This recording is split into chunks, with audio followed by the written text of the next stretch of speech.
अस्सलाम वालेकुम।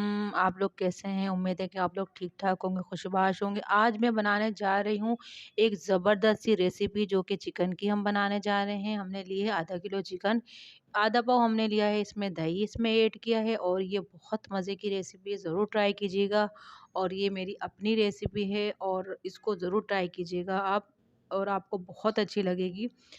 Half spoon मैंने इसमें पिसा लाल मिर्च डाली है और हाफ़ स्पून मैंने इसमें हल्दी डाली है और 2 स्पून मैं इसमें डालूँगी धनिया पाउडर। धनिया पाउडर हमने अ, हल्दी और मिर्च से ज़्यादा लेना है। मिर्च मैंने कम इसलिए डाली है कि मैं इसमें कुटी मिर्च भी इसमें ऐड करूँगी, इसलिए मैंने इसमें जो है पिसी मिर्च हाफ़ डाली है और ये देखिए 1 टीस्पून मैंने इसमें कुटी मिर्च डाली है। और अच्छे से हम इसको मिक्स करके और 1 से 2 घंटे के लिए रख देंगे। नमक जो है वो हस्बे ज़रूरत आप इसमें डाल सकते हैं और आधा लहसुन अदरक हम इसमें डालेंगे, आधा लहसुन अदरक हम आगे चल के डालेंगे। तो इसमें हमने लिया है 1 से 2 स्पून छोटे वाले अदरक अदरक लहसुन का पेस्ट। अब इसको अच्छे से मिक्स करेंगे, अच्छा से मसाला पूरी गोश्त पे लग जाए और तकरीबन कम से कम इसको 1 घंटे के लिए आप रख देंगे और जब तक दूसरा काम कर लेते हैं और जब तक ये है मिक्स हो जाएगा और 1 घंटे के बाद देखते हैं।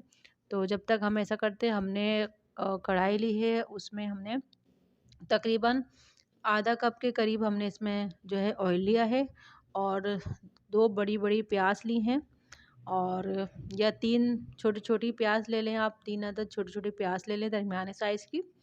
अब अच्छे से इसको हमने ब्राउन करना है और इसको फ्राई करना है हमें अच्छे से जैसे हम फ्राई करते हैं, हमने इसको निकालनी है।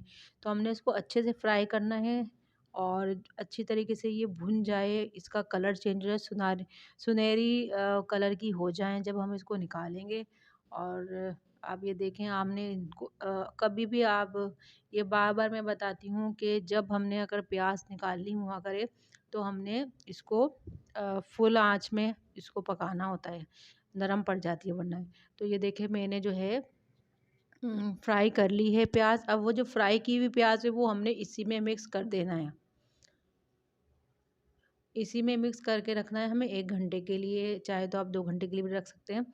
तो चलिए हमारा काम तो हो गया कंप्लीट। अब ये है 1 घंटा हो चुका है, इसमें थोड़ा-सा डालेंगे लहसुन अदरक का पेस्ट, हाफ़ हमने उसमें डाला था और हाफ़ हम इसमें ग्रेवी में डालेंगे। तो ये देखिए 2 चम्मच छोटे 2 चम्मच हमने उसमें डाले थे, छोटे 2 चम्मच हम इसमें डालेंगे।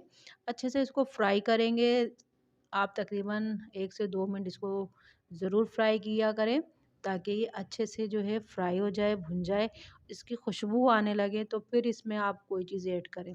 तो हमने लिए हैं टमाटर, टमाटर हमने 4 अदद लिए हैं और ये भुनता है तो फिर इसमें हम टमाटर ऐड करेंगे। टमाटर को भुनेंगे हम ऑयल में ताकि इसका जो टेस्ट है वो थोड़ा डिफरेंट हो। तो ये रेसिपी बहुत मज़े की बनती है, बहुत अच्छी होती है, तो ज़रूर ट्राई कीजिएगा और फिर बताइएगा मुझे कि आपको मेरी रेसिपी कैसी लगी और आपको टेस्ट कैसा लगा रेसिपी का।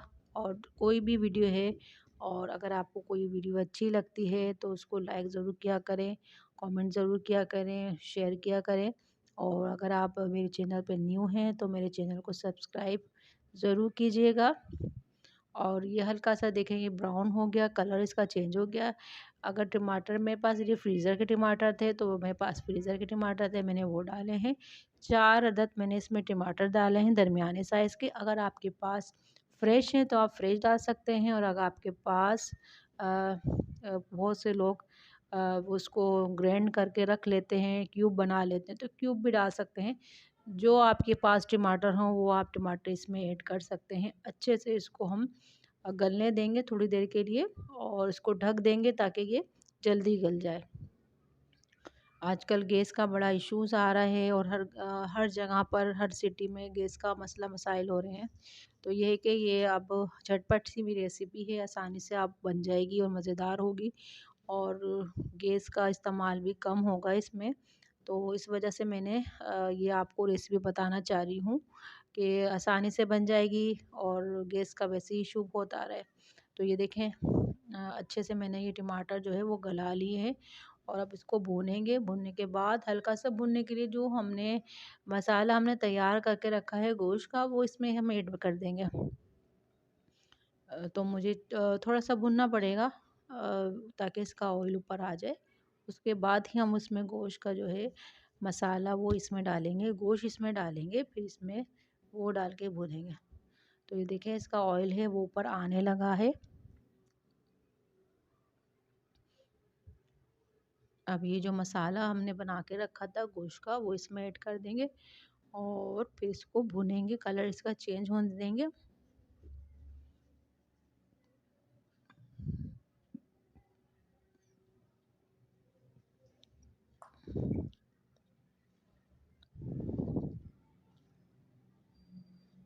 बहुत मज़े का, बहुत टेस्टी होता है ये सालन। ज़रूर ट्राई कीजिएगा। बहुत यूनिक सी रेसिपी है, आपको ना आपने बनाई होगी ना आपने खाई होगी। बहुत यूनिक सी रेसिपी लेकर आई हूँ आज आपके लिए, और इसको ट्राई ज़रूर कीजिएगा। बहुत मज़ेदार होती है। आगे चल के भी बताऊंगी मैं इसमें अब क्या क्या हमने ऐड करना है, जो हमारी डिश को जो रेसिपी को उसके चार चांद लगा देंगे। तो कुछ चीज़ें ऐसी हैं जो सीक्रेट हैं, जो मैं आपको बाद में बताऊंगी। तो देखें ये जो है भुनने पे है, अच्छे से भुनना है हमने इसको। और इसको गलाने की आपको ज़रूरत नहीं है, ये भुनने में ही गल जाता है चिकन। और ज़्यादा अगर गल जाए तो वो फिर टूटने लगता है, तो हमने इसको टूटने नहीं देना, हमने इसको गलाने रखने नहीं देना, हमने बस इसको भून लेना है हाथ के हाथ। और ये भूनने में ही गल जाता है, तो चिकन तो वैसे भी जल्दी गल जाता है। तो देखिए ये भुन रहा है।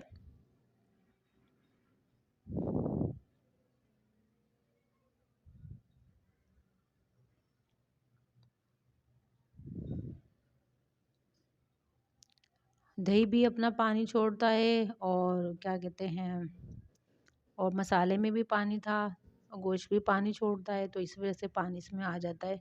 तो इसमें हमें पानी डालने की भी ज़रूरत नहीं है। अच्छा ये मैंने ज़ीरा डाला है, ज़ीरा आप चाहें तो डालें, चाहे तो नहीं डालें, कोई मसला नहीं है। और नहीं आपको नहीं पसंद है तो आप ज़ीरा नहीं डालें, और वो इसका कोई इशू नहीं है कि इससे टेस्ट ख़राब हो जाएगा या कमी हो जाएगी। तो ये देखें अच्छे से मैंने भुना है इसको, और मैं मज़ीद भून ही रही हूँ ताकि इसका मज़ा जो है वो खुले, टेस्ट जो है उसका खुलता है। जितना आप भुनेंगे उतना ही टेस्टी बनता है खाना। और कोशिश किया करें कि इसको ज़्यादा से ज़्यादा उसकी भुनाई अच्छी किया करें। तो ये है कि मैंने इसमें ज़ीरा डाला है, अगर आपको नहीं पसंद ज़ीरा तो फिर आप नहीं डालें, कोई इसका कोई मसला नहीं है इसका। लेकिन भुनाई आपने अच्छे से करनी है। अब ये है कि मैंने कुछ काली मिर्चें हैं वो कूट ली हैं, तो इसमें हम काली मिर्चें ऐड करेंगे। तो मैंने ये काली मिर्चें ऐड की हैं, तो रेसिपी मेरी हो गई रेडी। और वीडियो अगर अच्छी लगी हो, रेसिपी अच्छी लगी हो, तो लाइक कीजिएगा और शेयर कीजिएगा, और चैनल को कीजिएगा सब्सक्राइब। इस वीडियो में आपको कोई भी मेरी बात अच्छी लगी हो, कोई भी बात समझ में आई हो, तो मेरे चैनल को ज़रूर सब्सक्राइब कीजिएगा, और अपने फैमिली फ्रेंड में सबको इनवाइट कीजिएगा मेरे चैनल पे। और इंशाल्लाह नेक्स्ट रेसिपी के साथ हाज़िर होंगी। और मेरी दुआ है आप लोग खुश रहें, आबाद रहें, जहाँ रहें, और हंसते मुस्कुराते रहें, और दुआओं में याद रखिएगा। मेरी भी दुआ है आप लोग हमेशा खुश रहें, आबाद रहें, और मेरे चैनल को ज़रूर सब्सक्राइब करें। और मिलते हैं नेक्स्ट रेसिपी के साथ, जो कि एक अच्छी होगी, मज़ेदार होगी और यूनिक होगी। अल्लाह हाफ़िज़।